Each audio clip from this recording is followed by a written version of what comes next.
সবাইকে ঈদের সালাম, সেই সাথে শুভেচ্ছা। আসসালামু আলাইকুম। গত ক্লাসে তোমাদের আমি সংক্ষিপ্ত বেসিক এবং মান নির্ণয়ের টাইপ 1 শিখিয়েছি। আজ তোমাদেরকে আমি মান নির্ণয়ের টাইপ 2 শেখাবো ইনশাআল্লাহ। তাহলে দেখা গেল যে মান নির্ণয় টাইপ 2 শিখতে গেলে প্রথমেই কিছু বেসিক এবং সূত্র লাগবে।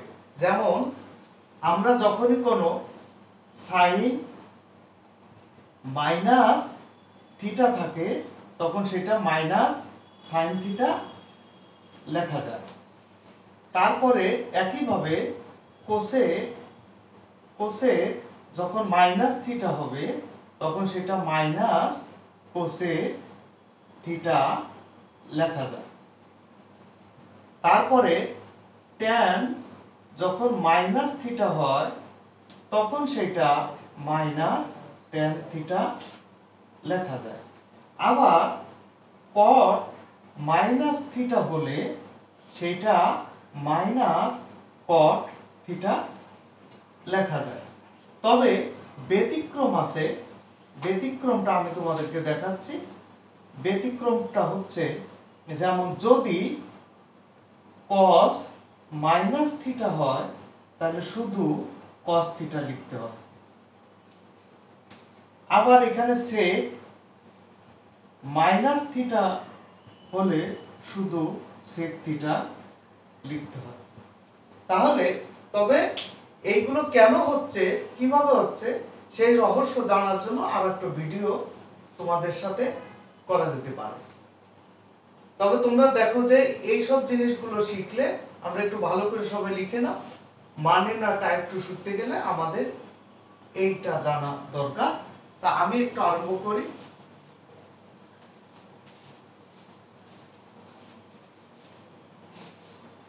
তো যেমন এখানে তোমাদেরকে মনে করো, যেমন এখানে ট্যান ধরো মাইনাস এখানে 23 পাই বাই 6। এইটাকে কিন্তু দেখো আগে যে শিখিয়েছি তোমাদের ট্যান, এটা হচ্ছে মাইনাস থিটা ইকুয়াল টু আছে মাইনাস ট্যান থিটা। থিটা মানে এই পুরোটাকে আমি ধরবো 23 পাই বাই 6। এখন এইটাকে ভাঙতে গেলে তোমাকে 6 এর ঘরে নামতা করতে হবে। যেমন খুব কাছাকাছি যেতে হবে 23 এর। যেমন 4 6 24, 4 6 24, 4 6 24 হলে তোমাদের এখানে ট্যান হচ্ছে, এখানে আমরা লিখতে পারি 4 পাই মাইনাস পাই বাই 6। তাহলে এটাকে ভাঙলে দেখো 4 6 24 মাইনাস পাই অর্থাৎ 23 পাই বাই 6 আমার হচ্ছে। এখন তোমাদের নিশ্চয় মনে আছে গত ক্লাসে এইটা হচ্ছে অল পজিটিভের ঘর, এটা হচ্ছে সাইন কোসেকের ঘর, এটা হচ্ছে ট্যান আর কটের ঘর, এবং এটা হচ্ছে কজ আর সেকের ঘর। তাহলে আমাদের এখানে 4 পাই মানে এটা হচ্ছে পুরাটা 1 পাই 180 ডিগ্রি। তাহলে এটা 1 পাই 2 পাই 3 পাই 4 পাই মাইনাস সামথিং। তাহলে তোমার এটা কজের ঘরে পড়লো, কিন্তু আমার এখানে আছে ট্যান। তাহলে কজের ঘরে যেহেতু পড়ছে সেটা ঋণাত্মক, তাহলে ওই ঋণাত্মক আর এই ঋণাত্মক হচ্ছে প্লাস। তাহলে আর 4 পাই অলওয়েজ জোড়, তাহলে ট্যান ট্যানই থাকবে। তাহলে প্লাস মাইনাসে মাইনাসে, তাহলে এখানে মাইনাস আর এখানে মাইনাস প্লাস হয়ে গেল। যেহেতু কজের ঘরে পড়ছে এইখানে মাইনাস, আর আমার প্রশ্ন দেওয়া আছে মাইনাস, এই মাইনাস আর এই মাইনাস প্লাস হয়ে গেল। ট্যান অপরিবর্তিত থাকবে পাই অলওয়েজ জোড় থাকার কারণে। তো সেক্ষেত্রে আমরা লিখতে পারি ট্যান অর্থাৎ প্লাস ট্যান পাই বাই 6। এখন মনে মনে পায়ের মান 180 ধরলে 6 দ্বারা ভাগ দিলে তোমার 30 ডিগ্রি হয়। ট্যান 30 এর মান হচ্ছে 1/√3। আশা করি বুঝতে পেরেছো।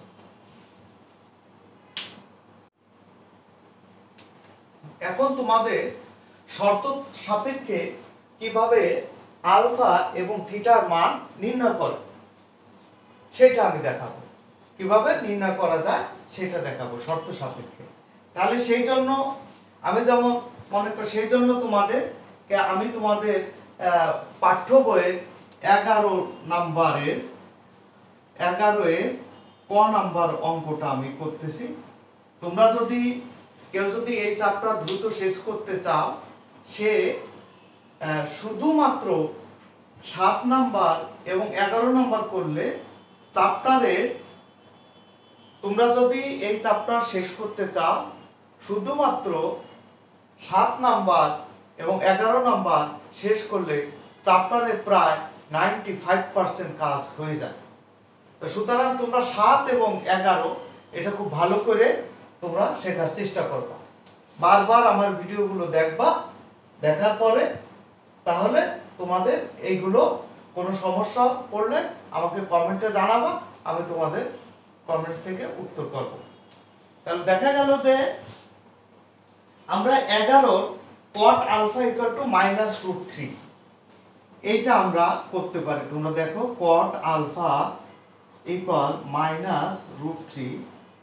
তো তোমরা দেখো এখানে শর্ত দেওয়া আছে আমার 3π/2 less than alpha less than 2π less than alpha less than 2π। তাহলে অ্যাকচুয়ালি যদি আমরা এখানে পায়ের মান বসাই তাহলে 180 ডিগ্রি 2 দ্বারা ভাগ করলে হয় 90, 3 × 90 দিলে হয় 270। তার মানে এটা হবে 270 ডিগ্রি থেকে বড় এবং আর 300 এখানে 180 বসালে 360 ডিগ্রি হয়, 360 ডিগ্রির ছোট, অর্থাৎ 270 ডিগ্রি থেকে বড় 360 এর ছোট মানগুলোই এখানে আলফার মান হবে। এটা হলো নির্ণয় শর্ত। তাহলে আমরা কিন্তু এখন এই 3 নম্বর টপিকসে আসি, শর্ত সাপেক্ষে আলফা বা থিটা, এখানে থিটা থাকলে থিটার মান, আলফা থাকলে আলফার মান তোমরা বের করবা। তাহলে দেখা গেল যে আমি প্রথমে এটা সুন্দর করে এইভাবে একটু রাফে করে নেব, তারপর এটা কি শর্ত সেটা আমি দেখাবো। তাহলে আমরা স্টার্ট করি। যেমন এখানে cot alpha equal -cot কত ডিগ্রির মান হচ্ছে শুধুমাত্র √3 cot, তোমরা নিশ্চয় জানো যে cot 30 ডিগ্রির মান √3। তাহলে cot 30 আমরা লিখতে পারি এখানে কিভাবে, cot তোমার যেহেতু এটা পায়ের ব্যাপার, পাই আছে এজন্য পাই দিয়ে ভাঙতে হবে, তাহলে cot π/, এখানে আমরা 6 লিখলাম, তাহলে হয়ে গেল। তাহলে দেখা গেল যে এখানে আমরা cot এখানে আলফা দিলাম, দেওয়ার পরে তো তোমার এখানে আমরা π/6 কে এখন আমরা ভাঙবো। তাহলে আমরা কিভাবে ভাঙবো, তাহলে আমার শর্ত যেটা দেওয়া আছে সেই অনুযায়ী আমাদের ভাঙতে হবে। সবাই লক্ষ্য করো যে এইটা হচ্ছে আমার অল পজিটিভের গড়, আর এইটা হচ্ছে আমার সাইন আর কোসেকের গড়। তোমরা নিশ্চয় জানো, আমার প্রথম ভিডিওতে এটা দেওয়া আছে, প্রয়োজনে ক্লাসটা আবার তোমরা দেখে নিও। এটা ট্যান আর কটের গড় আর এটা কজ আর সেকের গড়।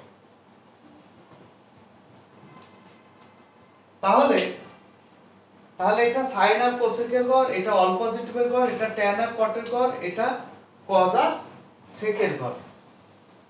তাহলে কি দাঁড়ালো, তাহলে আমাদের শর্ত হচ্ছে 270 থেকে বেশি।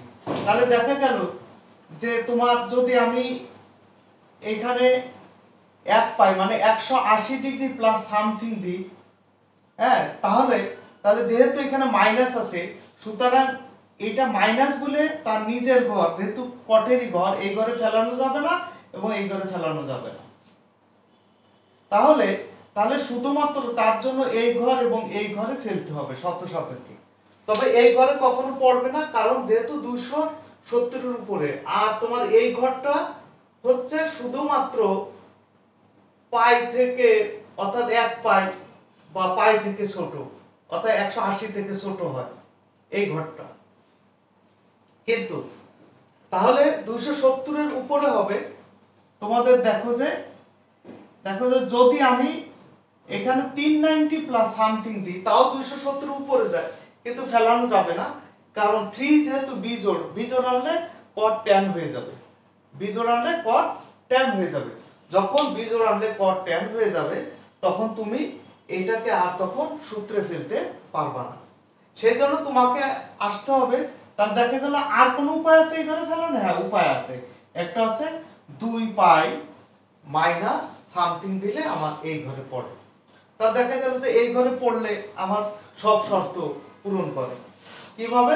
তাহলে আমি এটা ভাঙবো, এখানে কর, এখানে আছে 2 পাই মাইনাস পাই বাই 6। তাহলে এখন প্রশ্ন তোমাদের মনে আসতেছে যে স্যার এইখানে তো মাইনাস ছিল, এখানে মাইনাস ছিল, কিন্তু আপনি এখানে দেন নাই। অ্যাকচুয়ালি তাকে যেহেতু কজ আসছে এই ঘরটা হলো মাইনাসের, এই জন্য ডাবল মাইনাস দেওয়ার দরকার নাই। তাকে যেহেতু মাইনাসের ঘরেই ফেলানো হয়েছে, সুতরাং এক্সট্রা মাইনাসের তার দরকার হচ্ছে না। আশা করি বুঝতে পারছো। তাহলে কট কট আমার চলে গেল, তখন শুধু এখানে আলফা থাকে। আলফা সমান আমি লিখতে পারি, এটাকে ক্যালকুলেশন করলে উত্তর যা হবে তাই। তাহলে দেখা গেল যে আমার আলফা ইকুয়াল টু, এখানে যদি 6 লসাগু হয় তাহলে এখানে 11 পাই সরি এখানে 12 পাই মাইনাস পাই, তাহলে আমার হচ্ছে alpha equal to 11 pi by 6। আশা এটাই অ্যান্সার।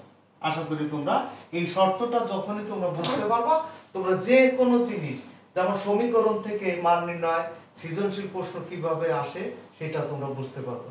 সবাইকে ধন্যবাদ। Yeah.